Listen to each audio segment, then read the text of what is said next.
Without all three, you can be the most knowledgeable person on paper and still never get a call back. And I know how those paths feel because I've walked them myself, guys. I have my undergrad degree in neurobiology, physiology, right? Not computer science. I used that degree to bartend for years, trying to figure out what I wanted to do.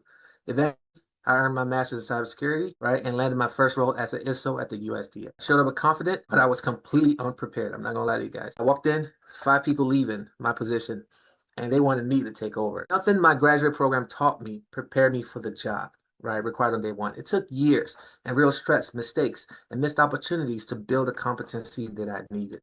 It was that nobody ever gave them a complete roadmap from zero to hired, right? So I built the destination into the roadmap itself, right? Over the next 11 years, it's helped over 8,000 people find their way. What if instead of teaching more information, what if we built a complete career system, a roadmap with a clear sequence, real hands-on experience built from the start, a hiring system attached to the end so training leads directly to an offer. I started asking what would happen to people's results if the training was designed to produce a higher professional and not just a more educated. I spent years building that answer, and that answer is what I'm sharing with you all tonight.